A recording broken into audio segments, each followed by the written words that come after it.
Greetings from Shaker Heights, Ohio. My name is Pete Strom. I am originally from the Chicago suburbs, but moved to the Cleveland area with my wife Barbara 25 years ago, where we own 2 retail stores. I'm speaking to you from our corporate offices, which also happen to double as my granddaughter's bedroom whenever she comes to visit. I want to tell you about someone I met in Greencastle, Indiana, at DePauw University in early September 1972. His name is Dick Johnson. 5 years later, in 1977, he was the best man at my wedding. In between, there was a whole lot of learning, maturing, and transitioning to the rest of our lives. Oh yeah, and there were plenty of shenanigans too. In 1972, the majority of students at DePauw lived in Greek housing units, which included 13 fraternities. First-year students would go through a selection process called rush. We were herded like cattle from one fraternity to another, needing to make a life-altering decision at the end of the trail. As fate would have it, Dick and I, along with 11 other incoming first-year male students, pledged Delta Kappa Epsilon, also known simply as the Deke House. From day one, it was obvious that Dick had outstanding socialization skills. He was a year older than the rest of us, having taken a year off after high school graduation to go to Norway as an exchange student. Any inhibitions that he may have had were completely gone when he returned home. He also had another advantage, which is best explained by fellow classmate and fellow campus radio colleague Val Stouffer. Dick was the official purveyor of East Coast sophistication for us Midwestern rubes. He is the absolute standout star of our class of '76. Something else that separated Dick from the rest of us was his taste in music. Oh, sure, he liked Led Zeppelin, Grand Funk, and other bands of the day, but his repertoire went further. He introduced us to Exception, a Dutch progressive rock band he had seen in Norway, as well as other material including jazz, Motown crooners, and show music.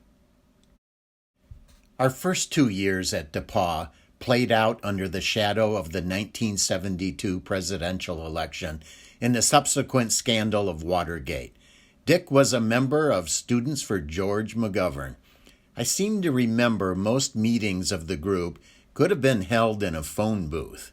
One only needs to look at the poll of the DePauw student body.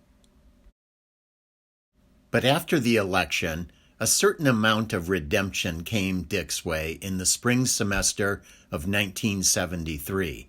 On Tuesday, March 13th, Dick and fellow pledge brother and political science major, John Brengel, attended a campus convocation featuring Richard Kleindienst, the U.S. Attorney General appointed by President Nixon.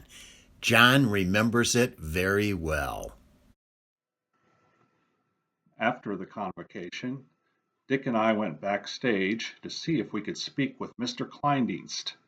Amazingly, we found him, the U.S. Attorney General, there by himself. Can you imagine that happening today? Dick got into a spirited debate with him over preventive detention, one of the day's hot issues. After Dick questioned 3 or 4 points that had been made, the AG lashed out, "I'm trying to get this through your thick head." As we walked home, back to the Deke House, Dick was miffed over the insult, but later we laughed it off, and ultimately he took it as a badge of honor. Sounds like someone had a bit of a guilty conscience. 48 days later, on April 30th, 1973, Attorney General Kleindienst, along with other co-conspirators, resigned from their posts.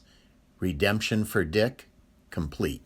Also in the spring of 1973, Dick and I, here pictured with Dick's father, became Rush co-chairmen, leading the fraternity's efforts to recruit the pledge class in the fall of 1973.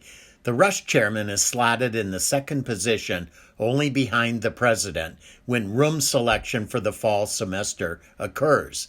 Dick and I decided to be roommates to take advantage of this perk and selected these two rooms, the left being the study room and the one to the right being our rack room where we slept.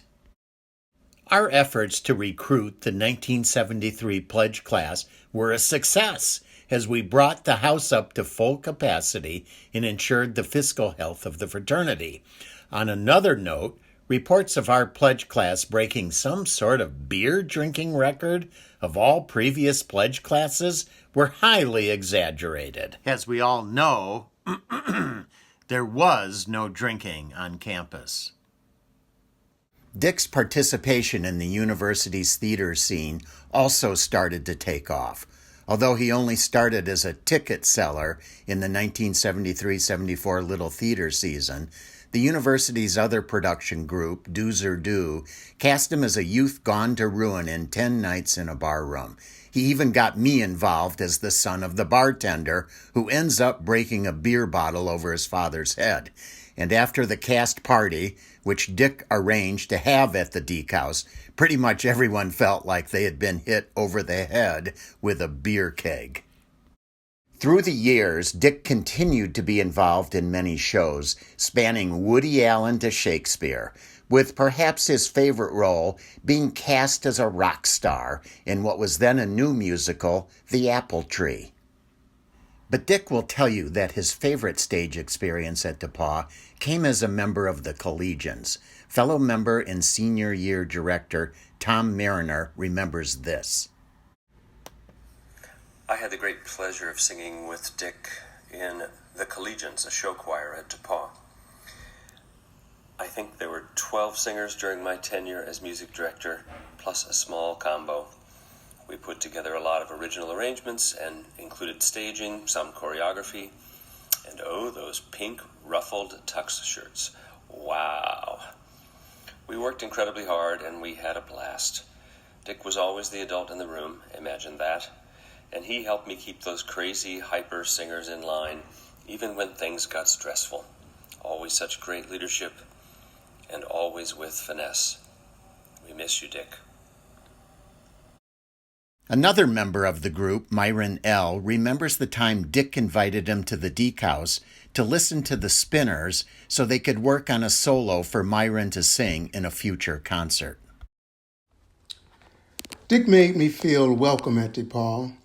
His invite to his frat house to help me identify a solo that I could sing with the Collegians was monumental. You see, that was my first time being invited to a frat house my senior year. That's who Dick was, a friend who made me feel like I belonged. There is also Cynthia Lacey, who probably speaks on behalf of the rest of Dick's fellow collegians. Dick was my collegians partner for 3 years, and I dearly loved him. We had such fun together, and we loved doing the collegian shuffle. For the next 40 years, every time I'd see Dick, he would say, "Hi, partner." I smiled when Cynthia told me that Dick, after graduation, would always address her as, "Hi, partner." He did something similar with me, except it was, "Hey, roomie." Our junior year, Dick and I both went on off-campus study programs, me to Philadelphia in the fall of 1974, and Dick to Washington, D.C. in the spring of 1975. But while researching this video, I did notice something of interest in a November 1974 issue of the DePauw newspaper. Dick appeared to have developed a new interest in DePauw's debate team, but unusually for him, his name was relegated to the last paragraph of the story, which had been continued on another page. So then I went to the first part of the story, and I smiled again. There was the name of Lauren Maurice, the future Mrs. Johnson, being interviewed as a central part of the article. Well, that accounts for Dick's sudden interest in the debate team. The start of the 1975-76 school year was a welcome reunion for our senior class at the Deke House. The number of us remaining from the original pledge class of 1972 had dwindled from 13 to 6, but that did not stop us from engaging in some of the usual hijinks. I must say that senior day at an intramural football game did not exactly turn out as planned. Although a determined-looking group, I seem to remember that our exploits on the field may have been somewhat lacking. But what was a success was our Monday night drinking club. This group had formed in the spring while Dick was off campus in D.C., but he was quickly admitted as a new member.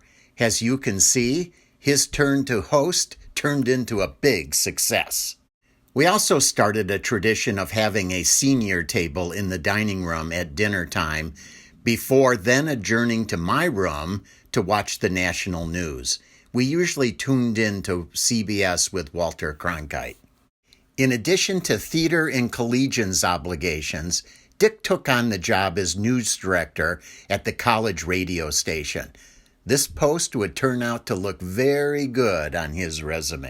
He was also chosen as the only student to be part of a remarkable event that was billed as part of DePauw's bicentennial celebration.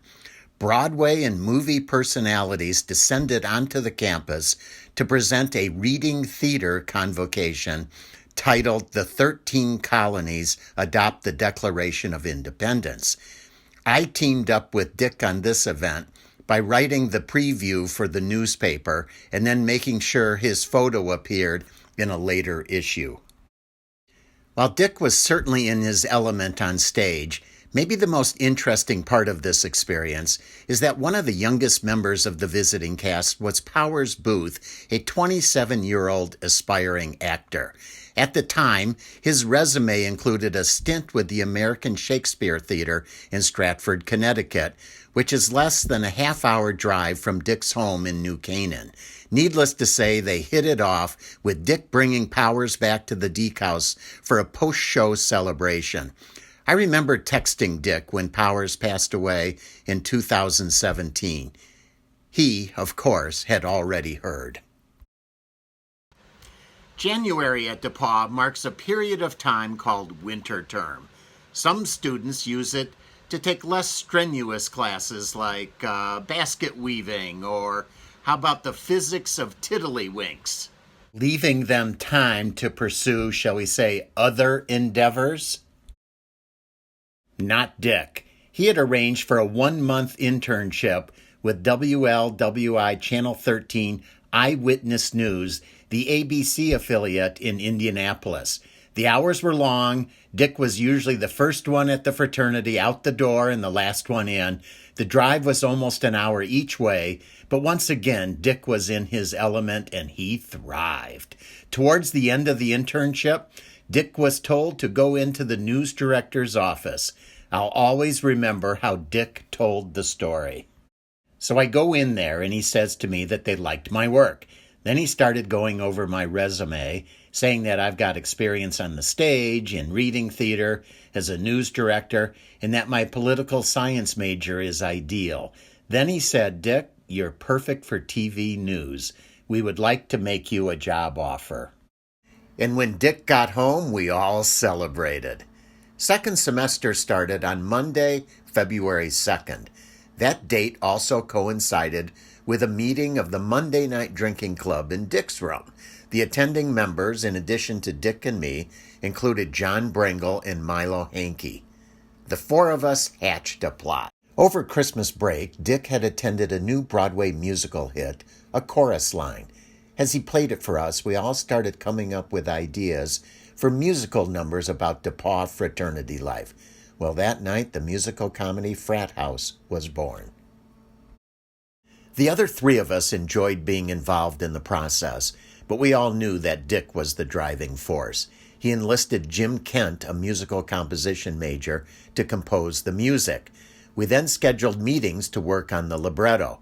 I remember during one impromptu meeting, he called Lauren, his future bride, to cancel a date. During another meeting, we all met a writer's block as we attempted to create the lyrics for the play's ending ballad. Dick picked up his notes, said he would be back in a bit, and retreated to the typewriter in his room. A half hour later, he returned with the ballad complete. He could work so well under a deadline. Once ready for production, Dick was large and in charge as rehearsals got underway. In the beginning of May, just 20 days before graduation, there were 3 performances of the play in DePauw's venerable Meharry Hall in the University Signature Building, East College. Audiences packed the hall for each production. In the DePauw's gossip column, Larry Sutton, speech professor and theater advisor, said the show drew the largest audience he had ever seen for a non-Parents' Day weekend in his 13 years at DePauw. The next week, Dick had the pleasure of presenting the university with a check for half the net proceeds of the play for the purchase of equipment for the theater in the new Performing Arts Building that was to open in the fall of 1976. I guess I have to bring this to an end at some point, so let me close with these parting thoughts. I didn't check the yearbook to see who was pictured the most time, but my money's on Dick. He belonged to the entire campus. Secondly, all this talk these days about distance learning versus on-campus learning, forget it. Half of what you learn in college, and maybe the most important half, happens outside the classroom. Next is this photo of the Deke class of 1976 meeting in front of the old chapter house in 2016 during the class's 40th reunion. All of us were sure hoping for an encore at our 45th reunion. And finally to Dick's family, Lauren, Griffin, Parker, and McLean, thank you for asking me to work on this video. It's been a catharsis of sorts. I still have plenty of emotional tension inside, but this whole exercise did help me remember how much I love Dick and how proud I will forever be to call him a friend and a brother. Thank you. Goodbye.